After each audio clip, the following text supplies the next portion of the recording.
right. Call the meeting to order. I want to welcome everybody here. We have a few public hearings, but before that, we'll just move through the agenda. And right now, we have the opening from Councillor Funk. Councillor Funk, go ahead. Thank you, Mr. Mayor. We all know how important it is to have goals, right? And not just any goal, but big stretch goals. And it makes a lot of sense. If you know specifically where you're going, then you'll never, no, if you don't know specifically where you're going, you'll never get there.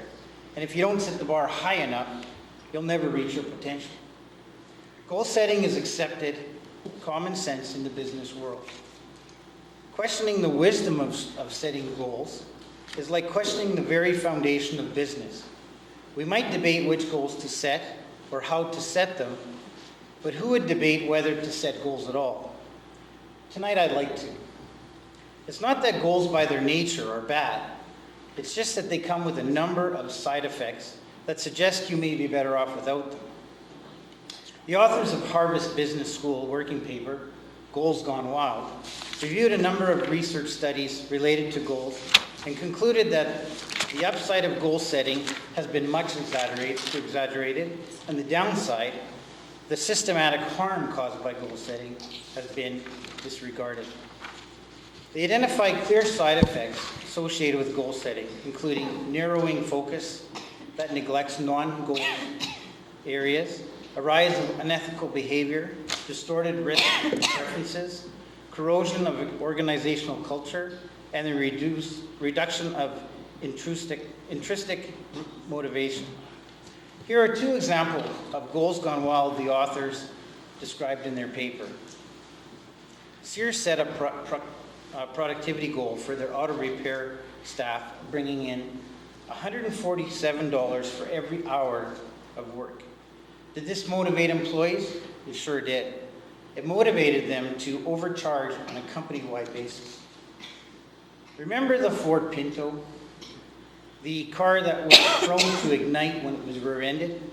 The Pinto resulted in 53 deaths and more injuries because the workers omitted safety checks in pursuit of Lee Iacocca's goal that a car would be under 2,000 pounds and under $2,000 by 1970. I have one more for you. Ken O'Brien, the former New York Jets quarterback, was throwing too many interceptions. So he was given what seemed a pretty reasonable goal: throw fewer interceptions. He was penalized financially for every one he threw. It worked. He threw fewer interceptions, but only because he actually threw fewer passes. So his overall performance suffered. It's practically impossible to predict the negative side effects of a goal. When goals are set, we're taught to make them specific and measurable and time-bound. However, it turns out that those characteristics are precisely the reasons goals can backfire. A specific, measurable, time-bound goal drives behavior that is narrowly focused and often leads to either cheating or mytopia. Yes, we often reach the goal, but at what cost? So what can you do in the absence of a goal? It's still often necessary to drive achievements. Especially in business, we need help setting direction and measuring progress. But maybe there's a better way to achieve these things while sidestepping a goal's negative side effects. Instead of identifying goals, consider identifying areas of focus. A goal defines an outcome you want to achieve. An area of focus establishes activities you want to spend your time doing. A goal is a result. An area of it is a focus of path. An area of focus is a path. A goal points to a future you intend to reach.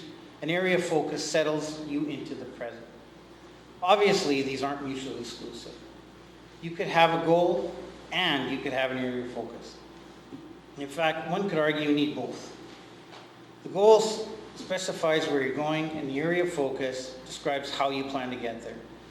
But there is a benefit in concentrating on an area of focus without a goal. The area of focus taps into your intrinsic motivation, offers no stimulus or incentive to cheat or take unnecessary risks, leaves every possible opportunity open, and encourages collaboration while reducing corrosive competition, all the while moving forward on the things that you and your organization value most. In other words, the The area focus offers all the advantages of a goal without the negative side effects. How do you do this? It's simple. Identify the things you want to spend your time on, or the things that you decide are most valuable to use your time for. Spend your time doing those things, and the rest will take care of itself. I never realized how much of a goal-oriented person I was until we started doing this in our own business, till we started to work with focus instead of a goal. I thought without goals nothing would get done, and yet what I found is as we went after our area focus, my staff was empowered to do better, and we actually got way more done. We are far more productive right now. One situation that I'd like to explain right now, in 2007, we decided that our area focus would be, we wanted to be a household name in this community. We wanted to be at everybody's supper table as often as we could. And so we started a campaign, and I guess Councillor Susan Petter can explain that better for you, but we rolled out Who's Your Butcher? And we just wanted to be the best. So we focused as a staff together, we focused on being the best and making it an experience. And on Monday, I just received word that we were voted Best in the Southeast for the 5th year in a row. So without having a goal to be necessarily the best, we focused on it and we became successful. And so what I want to leave you tonight with, setting goals isn't always a beneficial habit. Identify and spend your time in areas on focus instead, and you will get where you want to get more effectively. Thank you, Councillor Funk. We do have the agenda in front of us. Can I have a motion to approve the agenda as presented? Councillor Seaman, second by Councillor Penner. Any discussion? Call for the question. All those in favour? Carried. We have the minutes of October 3rd, a regular council meeting on page 1. You've all had a chance to review those. Can I have a motion to accept those, please? Councillor Fair, second by Councillor Penner. Any discussion? Call for the question. All those in favour? Carried. There's no business arising from the minutes. We will now move to the public hearing, and we will close the council meeting and open the public hearing in regards to bylaw 2086, the rezoning of 209 Stone Bridge Crossing. This is starting on page 3. Mr. Warkentine, I'll ask you to introduce this, and then we'll proceed to the public hearing. Yes, Mr. Mayor. This, as you mentioned, application for rezoning bylaw 2086. Owners of the property are John and Anita Terrick, with the applicant on their behalf being Lohan, Henderson, Banman, Legault. Purpose of bylaw 2086 is to rezone the subject property from RLD, residential low density, shown on the sketch in your packages, to RMD, residential medium density, with the applicant proposing to develop a multifamily building consisting of 6 residential dwelling units. Notices as required under the Planning Act have been issued. There is one piece of correspondence that has been received that council members would have received distributed on their desks this evening. I will say that that is not an objection. It is only an email with some questions for the applicant or for this public hearing. With respect to the application, the city has also received correspondence from Community and Regional Planning, which has indicated that there are no concerns with the application. Should there be any further information or objections at the public hearing, council may then proceed to give the subject bylaw second reading. And if there are no objections, council may proceed to third reading. And recommendation from administration is that council approve the application for rezoning. Thank you. We do have the applicant here. Is there anyone wishing to object to this file? Is there anyone here wishing to object? Seeing none, I will call the applicant forward, though, and ask you to state your name and your address, and you can make a presentation, and then there might be a few questions from council as well as the questions in the email. So go ahead. Okay. My name is John Terrick, as the As the application states, I represent my wife Anita. And the project, just to give you a bit of history, we purchased the house about 5 years ago. And our hope was to rezone at that time the thinking being that our neighbor was a 16-plex, and on the other side, or behind us, would be some medium density as well. Forgive me, I'm used to some groups, but this is a new experience with my nerves show. Just please be patient. We're not a scary group. Well, no, it's a pretty intimate setting. I thought this would be a larger room. This is my first go around. So Yeah. But no, so we've had this in mind, and Councillor Funk, I appreciate your thoughts on focus versus goals. I've been turning my focus to 209 Stonebridge. and so we want to do it well, and I say quite sincerely, this being our first go around, we've consulted with a builder who's done this before, a local real estate agent who's providing some healthy advice, and we do. It matters. The idea of being a good neighbor matters to us, and so we have reached out to some of our neighbors to see what some comments would be, and there really hasn't been any negative vibe. One comment that came up was parking, and it should be noted that we've got the standard number of stalls. And in that conversation, one thought that comes to my mind is sliding the unit back a couple feet to allow for 2 more stalls. But again, that would require, my understanding is that would require a variance. And so at this time, it's not a formal request, but just something that's come up in conversation. So, Very good. I don't know if you've got further questions, but. All right. We have seen some of the drawings that you've submitted as well, and Council's had a chance to review that briefly as well, although we're here basically to talk about rezoning from RLD to RMD. Are there any questions from Council before we proceed with the questions from the email that we received? Seeing none, there are 2 questions, and these are coming from, I guess, a neighbor, but they were in regards to who is the target audience for these apartments, as well as will tenants be allowed to have dogs. Now, I know these don't necessarily apply to RMD questions, but I'll relay those questions to you, and you can choose to answer them how you see fit. I'd like to give a thoughtful answer, and so I'll do my best. We're not fans of pets, so we do have 1 or 2 pet-friendly units. These I would expect would not be pet-friendly. And that's the gut reaction to the question. And as far as target audience, the rough numbers based on some of the plans that we have considered would be rent in that 850 to 900 range, and so I don't know if that helps identify the target audience. Very good. Thank you. One last chance. This is still a public hearing. Does anyone wish to have any questions or opposition to this application? Seeing none, thank you very much. I will now close the public hearing, open the council meeting. Council, how would you like to proceed? Councillor Swagstra. Thank you, Mr. Mayor. I will move approval. Okay, move second reading. Thank you. Second by Councillor Fair. Go ahead. Thank you, Mr. Mayor. I think it's a fairly straightforward application. This is 209 Stonebridge, and the request is to rezone from residential low density to residential medium density. The plans are quite clear to have 6 townhouses, and so that is consistent with medium density. As is noted in our package, there are several other properties in the immediate vicinity that are also zoned RMD, so it fits with the general tenure of the neighborhood.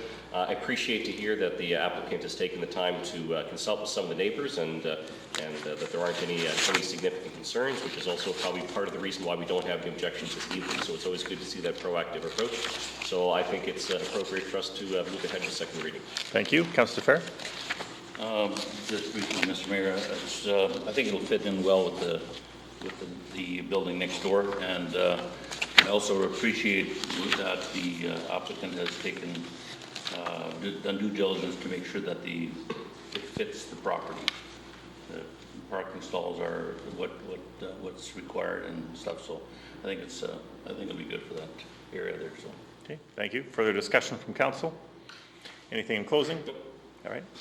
Council, obviously, we don't have any objectors in front of us. We had a few questions, but we see a clear application that is simple, straightforward, and is well presented. I think this is going to be a good addition to that neighborhood. Call for the question. All those in favor of second reading? Approved. Thank you. Is there a mover for third reading, please? Councillor Penner, second by Councillor Siemens. Any discussion? No discussion. Anything further? Call for the question. All those in favor? Carried. Thank you. Thank you. We'll now move to 6B, and this is Variation V-2017-23. This is in regards to 32 Provincial Trunk Highway 52 West. I'll close the council meeting, open the public hearing. Mr. Warkentin. Mr. Mayor, members of council, this is application for variance 2017-23, 32 PTH 52 West. Owner of the property and the applicant for the variance is Shinkle Properties, Inc. Purpose of the variance is to request a reduction in the amount of parking for a restaurant from the required 21 parking stalls to 16 parking stalls. The notices pursuant to the Planning Act have been issued.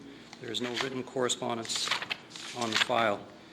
With respect to the application, based on the review of the situation, the applicant is proposing to change the type of use to a restaurant, which does require a greater number of parking stalls as compared to the office uses that are currently on the subject property. And as provided in the attached information, with the size of the lot, the configuration of the building and the fenced compound, it does result in the insufficient space on site to provide the required parking. The requested variance does result in approximately 3/4 of the required parking stalls with respect to the proposed use.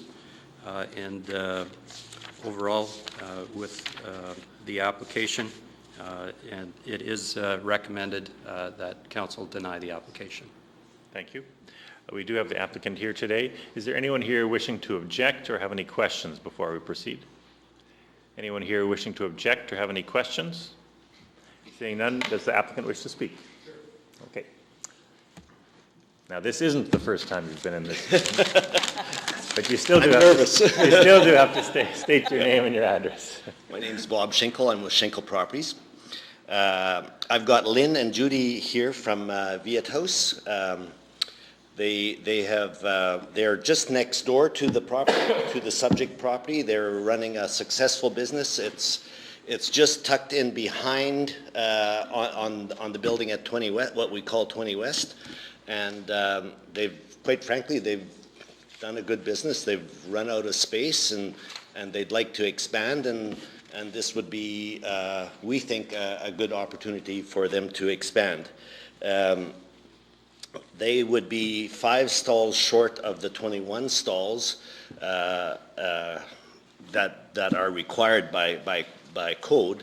I should note that there is a fair bit of street parking on the street as well, and we think it's a good fit. Sure, we're short a couple stalls, but I think there's lots of examples on Main Street where you have restaurants with a lot less stalls, and I don't need to mention the names. I think you're familiar with them. So you're not setting a precedent by passing this.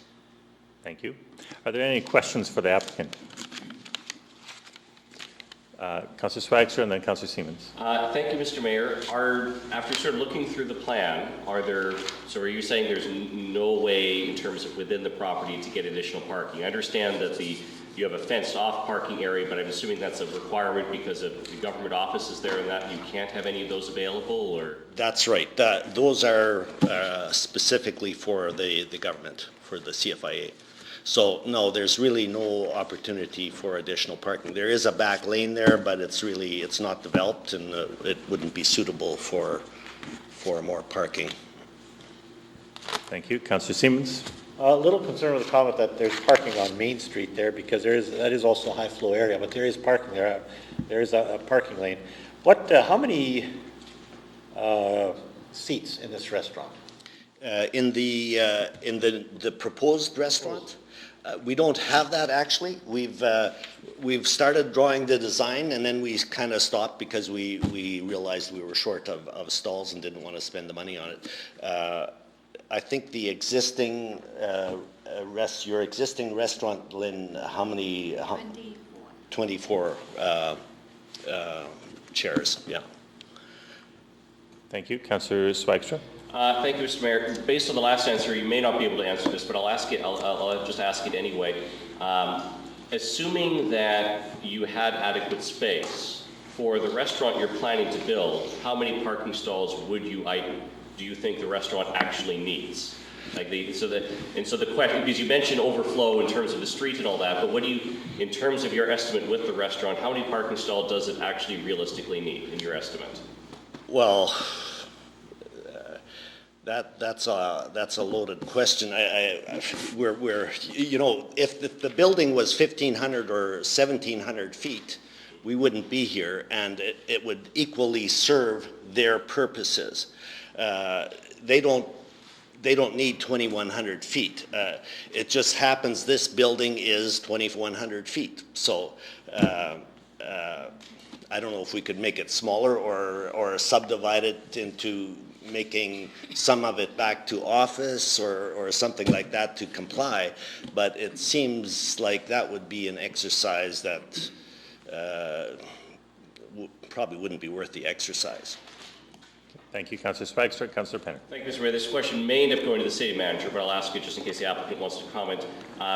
I would like to get clarification on is this triggered by, in terms of a square footage thing in regards to the restaurant, and if it was at this level? So I want to get some clarification in terms of exactly how that competes, but maybe the city manager can clarify the bylaw. Yeah, my answer would be yes, it's triggered by that. Yeah. Mr. Warkentine, correct me if I'm wrong, but it's on average every 1,000 square feet you got to have one stall. Is that correct? For restaurants, it's 1 per 100 square feet. Sorry, 100. Yes. Yeah. That's what I meant. I added a zero. So it's fairly onerous compared to, let's say, office. I think is 1 to 500, if I'm right. That is correct. Yeah. Okay. Councillor Penner. Through you. Mr. Schenkel, you own the property to, I guess, the southeast as well, correct? Yes. Okay, are you concerned, I mean, I noticed some of these parking stalls go behind the restaurant. In terms of, are you concerned that this restaurant traffic would further use the parking stalls on the property southeast? No, I mean... Do they connect? Is it... There's a common laneway there with a shared laneway agreement. So it's happening already, so I don't see anything changing there. All right. So, Councillor Penner. Yes, a question to your comment about possible parking on Main Street. How many stalls would you say would be kind of in front of the building that you could use for parking? There's none immediately to the front, or I think maybe one immediately to the front, but there's more additional on 20, what we call 20 West. There'd probably be another 7 cars on that same side, and then on the opposite side, there's at least an equal amount again, like in front of the muffler shop and in front of Pet Vet. Okay, thank you. Thank you. Any further questions? Councillor Funk? Okay, like for the, through you, Mr. Mayor, to the applicant, the parking lot in question I'm asking about is 20 West. Mm-hmm. Now, if they're already borrowing parking spots on that parking lot, can that parking lot also take care of that, the extra 5 needed for the restaurant, plus everything that parking lot needs? Thank you. So, yeah, if I can just restate it, because I think this is an important question. I think we have to clarify, number one, that it's a condo unit on the one side, and that's correct. It's something that your Schenkel Properties owns on the other. Is that correct? So they're separate and they're run differently. Is that correct? Or yes. run in a different fashion. One's a condo and one's a... That's right. Okay. We manage both of them. Thank you. And then the question is about the parking, and can there be a parking agreement between the two? Well, probably legally a little bit tough because one is a condo, not impossible, but possibly, I hadn't actually thought of that. Because by code, by law, I think we do have a little bit of a surplus there, not a whole lot of parking stalls. Councillor Fair. Yes, Mr. Mayor, this is maybe not something that Mr. Schinkel may be able to answer. The concern I have is, like, I've eaten, my wife and I have frequented that restaurant several times, and we would have frequented more often had we been able to find parking where they are now. And I'm just wondering whether that is a concern that they would have going into another facility where they have limited parking. And obviously you'll have some drive-offs because you don't have parking. Is that something that would be a concern? Because to me it would be. Parking always is a concern, but a new location will have more parking available than the existing. There's no doubt about it. The existing restaurant is tucked behind, and there's a limited, and of course nobody wants to walk today. I mean, that's just the way it is. You want to park right in front of the door. So to park right in the front of the door of the existing Viet house, it's a challenge. There's no doubt about it. But this new location will be better. Thank you. Further questions? I take exception to that people don't want to walk, I think. They don't. It's very simple. It's the truth. I know what you're saying, but we build all these sidewalks. We hope they're easy. Mr. Workington, you look like you might have something to add, but it's up to you. If there's a question of council, I'm Okay. happy to answer. Thank you. All right. Thank you for now. All right, I'll give one final chance. Is there anyone here wishing to object or have any questions? Question for Mr. Workington. Okay, before I close the public hearing, you're comfortable with that, or would you like me to close the public hearing? I'd rather, before, just in Thank you. case there might be some further Okay, dialogue. go ahead. My question to Mr. Workington is, you've heard a number of different things being explored in terms of making a possible agreement with the other, sort of in terms of the other condo arrangement there. You've heard sort of mentioning about the side streets. Mr. Workington, have you heard anything here that potentially could address the issue in regards to the bylaws? Or anything that has come up, any new information here that addresses this concern or moves towards addressing it? I would add one point with respect to the suggestion, or at least the question about whether or not a parking agreement could be entered into. There is reference to that in the background material that council received in their agenda package on page 19. That might provide an opportunity for the application to succeed if council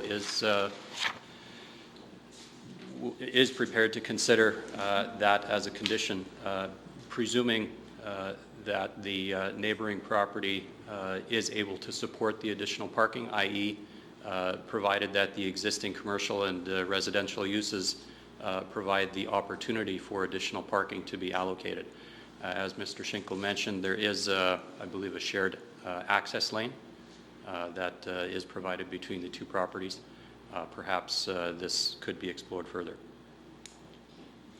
Thank you. A question to Mr. Workington? In relations to this. To Mr. Workington? Yes. Okay, thank you.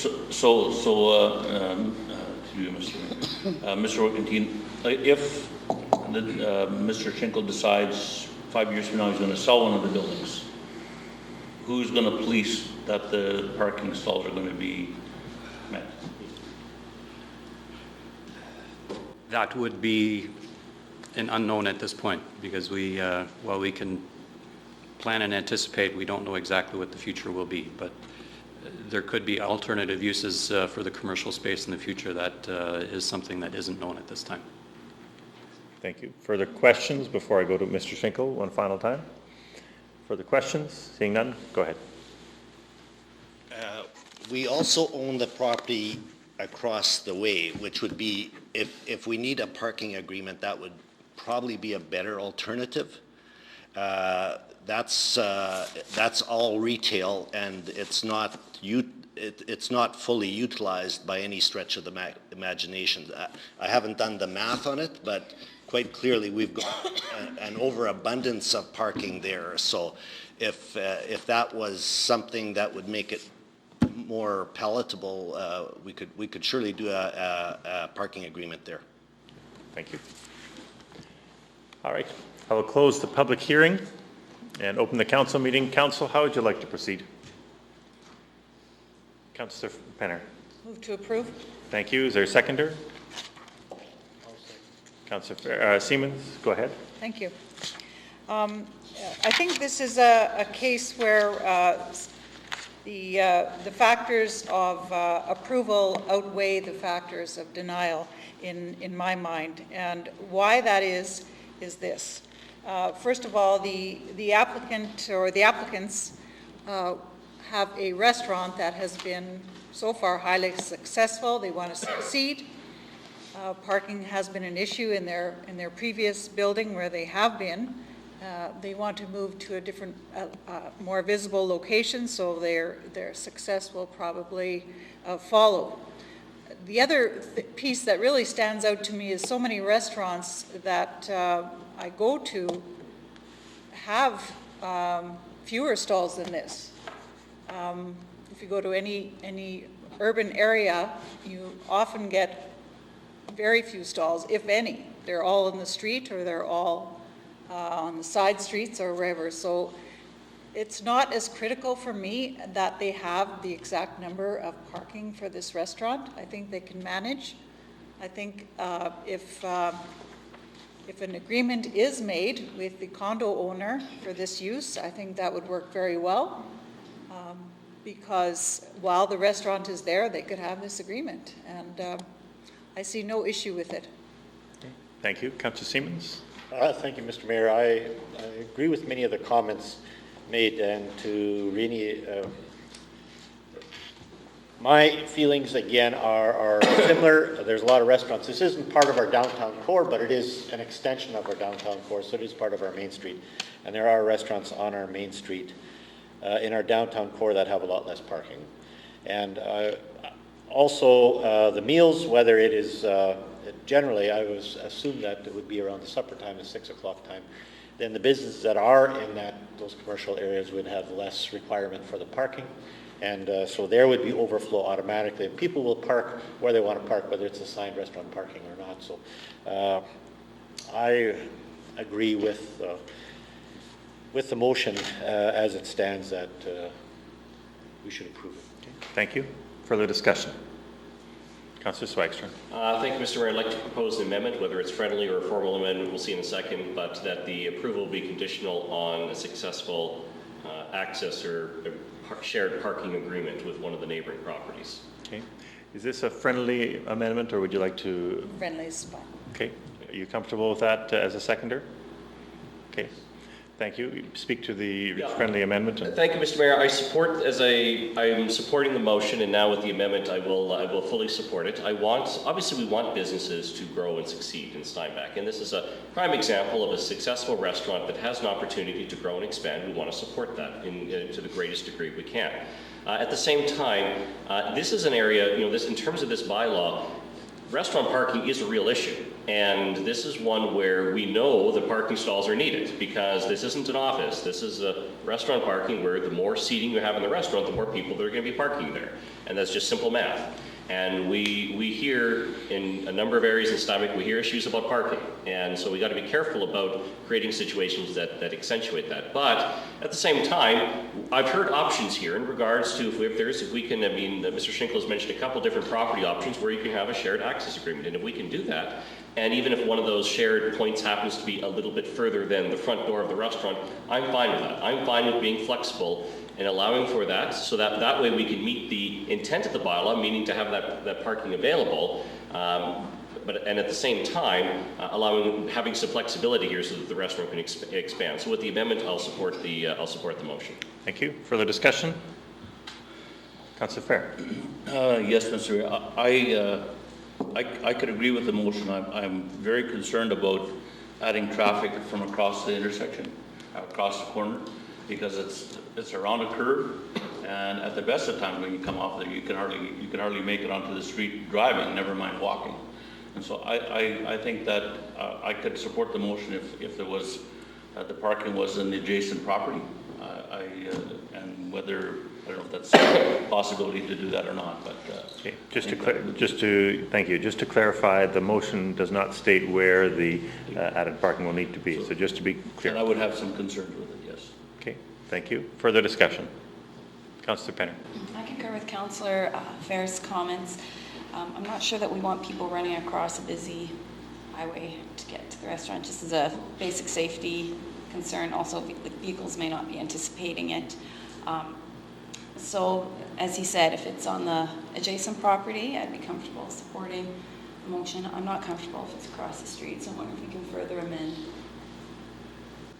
That would be up to you to ask to amendment, or Are you willing to amend it that it has to be on the adjacent property, or does it matter to you if it's, doesn't matter if it's across? Okay. I'm willing to amend. Councillor Penner, you're willing to amend further your motion to include that the parking agreement should be in an adjacent property, not across the street? Yes.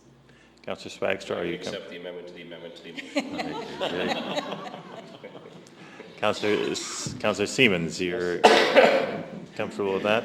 All right, thank you. Anything further to add, Councillor Penner? No, in that case, I'll support the motion. Thank you. Councillor Fair, Funk, do you have anything to add to amend to this?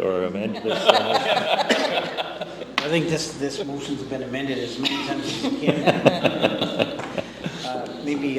Maybe that'd be signed by a blue pen. Maybe that. No, I can support this motion. I think I want this restaurant to be successful. It's shown itself to be a definite winner in our community, and I think I just want to support this motion and have this move on. Thank you. Anything in closing? Councillor Thank Penner. you. Yes, I appreciate the amendments suggested by my colleagues. I also want to reiterate, too, that the applicant has also stated that there are some spots available on Main Street as well in front of the property, or nearly in front of the property. So I feel that with his suggested amendments, then the restaurant has every opportunity to be successful. Thank you. All right, Council, before I call for the question, clearly you've thought about this and you listened to the applicant, as well as you've considered what you see best for this place. We do, as Councillor Siemens suggested, this is very close to the Central Business District. In fact, in the official community plan, this area is part of the official community, the downtown Central Business District. And in that area, specifically in the zoning bylaw, there's wording that suggests that a reduced parking should be looked at carefully and should be considered. And so we're edging towards that as we see the official community plan as the longer term and the zoning bylaw is a little bit of a shorter term. And so as we see where we're heading, this is obviously really part of the Central Business District, or on the verge of being part of it. And so moving forward with a reduced parking scheme is not necessarily contrary to where our two documents are heading. So in that way, I think it's appropriate for us to proceed. Call for the question. All those in favor? Carried. All right. We will now move to the reports and recommendations from the city manager. Mr. Workentine, is there anything further to add? No, Mr. Mayor, I have no report. All right, thank you. Then we'll move to accounts payable in the back of the book. You've all had a chance to review the accounts. Can I have a motion to approve them, please? Councillor Fair, second by Councillor Penner. Any discussion? Call for the question. All those in favor? Thank you. We have the financial statements ending September 30th in the back of the book as well. You've had a chance to review those. Can I have a motion, please? Councillor Siemens, second by Councillor Funk. Any discussion? Call for the question. All those in favor? Carried. We have building permits for September on page 28. Council, if you had a chance to review that, obviously we had a very good September. We had 36 additional units added, and that brings us to 174 year to date, which is really substantial. It's a great year. There's a lot going on in our community, and that's very exciting to see. It's a mix of both single family and some multifamily. And again, we approved some more here tonight. So we continue to have a growing, thriving community. We do have on page 28 a motion to approve. Can I have someone Move that. Councillor Swagstra, second by Councillor Funk. All those in favor? Carried. Any questions of council? We will now move to 11A, the correspondence on page 29. This is from the Minister of Municipal Relations in regards to our operating grant. Any questions? We obviously see the benefit of having additional people added to the census, and we see those dollars inch up for us. Take that as information. We have from the same minister, the Mobility Disadvantaged Transportation Program on page 31. We see those are virtually the same dollars as the previous year. Take that as information. We have from 11C, the Minister of Municipal Relations as well, a Clean Water and Wastewater Fund. You all saw in the news this last week that we did receive significant dollars from the federal government and a few dollars from the provincial government to do this, so this is good news. We then have 11D, we have a request for dollars for the foster parents group. Any comments or action council wishes to take? Seeing none, we'll move to a letter 11E from Mr. Gordon Giesbrecht on the it's a no parking request on page 34. Any comments, Councillor Swagstra? Thank you, Mr. Mayor. The question is raising the issue of, which I think is a broader issue, frankly, is the issue of access to the mailboxes, the lock boxes. And it's not the first time that I've heard from someone who has concerns with access. In this case, the question is about parking, that having no parking, requesting no parking immediately in front of the mailboxes. Which sort of a question I have for administration is that are people allowed to do that?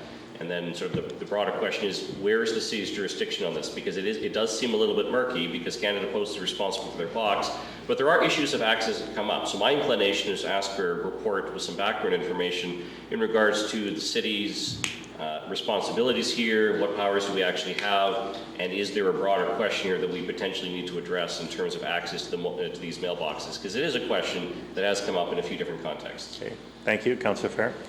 I agree with Councillor Swagstra. I think that would be worth us maybe just doing a little bit of a study or whatever to find out whether it's possible to maybe have 15-minute parking at all the mailboxes that are fronting a street, because there's a lot of people that would be siding with Mr. Giesbrecht's comments here. So I think I wouldn't mind if we could do a little bit of checking into that. Thank you. Councillor Fair, do you read your mail for 15 minutes when you're there? Or that's a long time. It's a long time. We can make it 5. In case the guy's got a lot to unload there, it might take him 15 minutes. Any other comments? Councillor Siemens. One comment here. I agree also that we need to review this. There's been a number of issues. One was in our area where the mailbox fronted the street and people would park and pick up their mail, and when the sidewalk was put on Maplewood, they turned the mailbox around. And now the people that have to walk down the block and around in winter because of the snow or over top, those are issues that, there'll be a tough issue to address, but I believe that we should have a report on it. Thank you. Councillor Funk. I would agree with that. Like, we should also look at snow clearing too in front of the boxes, or who's doing that, because there's many times that ours is difficult to get through because of the storms. Just to be clear on that, Canada Post is in charge of that. They have contracts for that. Okay. Yeah. Further discussion? Councillor Swagstra? Thank you, Mr. Mayor. There's definitely some broader issues here, no question about it from the comments that I'm hearing. And just in terms of reflecting on that, on the snow clearing issue, I've had the exact same issue with the mailbox right in my neighborhood, where it got turned around from one side, from facing the street to facing the newly constructed sidewalk. And yes, Canada Post has contracts to clear only one side of the mailbox. And so now everyone who used to get it from the street can no longer do so whenever there's snow. And because of the church parking lot there, and the church only clears up into the edge, it's rather difficult to access it. So there are issues of access here. And so I think this is a broader issue that we do need to take a serious look at in regards to the parking and just the question about who is responsible for ensuring that there's some reasonable level of access, and what can we do to make it easier for people to get their mail. All right, Council, through consensus, we'll send this to administration to give a brief look at this specific case, but maybe in the broader case as well, how things are transpiring by the mailboxes. Are you comfortable with that? Thank you. We'll send that to administration for them to compile an extensive report. Under 500 pages. Yeah, cap it at 500. All right, there's no other business. Can I have a motion to adjourn, please? Councillor Penner, second by Councillor Penner. All those in favor? Did you do that through peripheral vision? Approved. Thank you.